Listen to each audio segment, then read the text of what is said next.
GST 2023 के option form धड़ाधड़ से भरे जा रहे हैं ऑनलाइन। और हमने बहुत सारे डिपार्टमेंट्स की आरटीआई के जवाब आपके सामने पेश कर दिए हैं। अगर आप दूसरे डिपार्टमेंट्स के आरटीआई रिप्लाई देखना चाहते हैं तो आप हमारे चैनल की एसएससी जीएसटी 2023 के नाम से प्लेलिस्ट है, वहां पर जाकर देख सकते हैं। अभी जो मेन डिपार्टमेंट है वो बचा हुआ है कैग, और बाकी एएफएचक्यू का भी पता नहीं लगा पाए हैं। बाकी सीबीआईसी और बाकी आपके सीवीडीटी हो गए, छोटे मोटे डिपार्टमेंट्स हो गए, तो उन सभी का हमें पता है। लेकिन यहाँ पे कैग में आज हम आपको बता देते हैं एएफएचक्यू का, एयर हेडक्वार्टर्स का। तो एयर हेडक्वार्टर्स का हमें पता नहीं चला है, और अभी कैग के बारे में पता चला है, तो ये इन्फॉर्मेशन आपके सामने प्रस्तुत है। तो इस हिसाब से आप अपना प्रेफरेंस दे सकते हैं। आपने ऑलरेडी दे दिया है, आप उसमें कुछ मॉडिफाई उसको करना चाहते हैं तो वो भी आप कर सकते हैं। जो लास्ट टाइम आप भरेंगे वही आपका मान्य होगा। तो ये आपके सामने है आरटीआई रिप्लाई कैग का।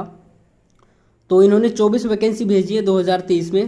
तो यहाँ पे 24 वैकेंसीज में से मान सकते हैं, हो भी सकती है, नहीं भी हो सकती, क्योंकि इन्होंने जो पूरी ओवरऑल इनके पास वैकेंसीज हैं उनका डेटा दिया है, 24 वैकेंसीज का नहीं दिया है। तो ये एक तरह से रिस्क होगा यहाँ पे, लेकिन फिर भी आपको बता देते हैं। तो एक तो श्रीनगर में है, 2 आपकी है बेंगलोर में, और एक आपकी 3 है तिरुवनंतपुरम में। इसके बाद फिर आगे आते हैं, 2 है नागपुर में और 2 इम्फाल में है, 2 आपकी शिलोंग में, 4 हैं नागालैंड कोहिमा। इसके बाद है एक वैकेंसी है चेन्नई और गंगटोक, 1 वैकेंसी है त्रिपुरा अगरतला में।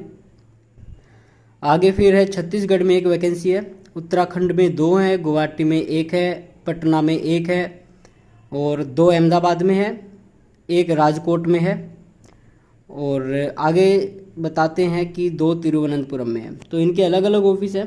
तिरुवनंतपुरम में इससे पहले भी हमने आपको बताई है। अगले पेज पे चलते हैं। टोटल 3 पेज में इन्होंने बताया है। तो 2 फिर से नागपुर में आ जाती है, 1 वैकेंसी ग्वालियर में है, 1 मेघालय में, 1 कोहिमा में है, 1 नई दिल्ली आती है। इसके अलावा 1 फिर जयपुर में है, फिर 1 गंगटोक में, 1 चेन्नई में है, और 1 अगरतला में है, 1 फिर वेस्ट बंगाल कोलकाता में आ जाती है, 2 आंध्र प्रदेश में है, 1 मिज़ोरम में, 1 अरुणाचल प्रदेश, और यहाँ पे आपकी आ जाती हैं 4 पीडीए फाइनेंस एंड कम्युनिकेशन, ये पता नहीं कहाँ पे है। फिर 2 मुंबई में है और 3 मुंबई में, ये भी मुंबई में ही है। और आगे फिर 2 गुवाहाटी में है, 2 चेन्नई में है, और लास्ट हमारा पेज जो आता है यहाँ पे 1 वैकेंसी बताई है नई दिल्ली में है, और फिर 1 बताई है, ये शायद बेंगलोर में बी से स्टार्ट हो रहा है, फिर 1 मुंबई में है एक और 1 नई दिल्ली में है, फिर 2 चेन्नई में है, और 1 आपकी फिर से चेन्नई में है, 1 कोलकाता में है, और 1 नोएडा में है। फिर आती है 1 हैदराबाद में और 1 चेन्नई में। तो टोटल जो ग्रैंड टोटल इनका होता है वो होता है 68। अभी 70 से ज़्यादा वैकेंसीज है कैग में। तो उनमें से 24 वैकेंसीज इन्होंने जीएसटी 2023 के लिए भेजी है। लेकिन 24 वैकेंसीज कहाँ कहाँ है? जिन लोगों को नॉर्थ चाहिए, दिल्ली चाहिए, दिल्ली में केवल 2-3 वैकेंसी हैं, 3-4 है शायद। तो अगर आप रिस्क लेना चाहते हो तो मुझे नहीं लगता कि आपको इतना बड़ा रिस्क लेना चाहिए। बाकी आप अपने प्रेफरेंस का देख सकते हैं कि आपको किन किन डिपार्टमेंट्स को प्रेफरेंस देनी है।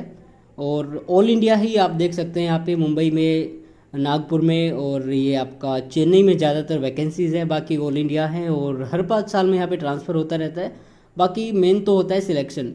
तो आप अपने जो आपकी स्टेटस स्थिति है उसके हिसाब से आपको प्रेफरेंस देनी चाहिए। और एक बार पूरी डिटेल से आप हर डिपार्टमेंट को व्यू करके देख लीजिए कौन सा ठीक रहेगा, और उस आधार पर आप इसको भरिए।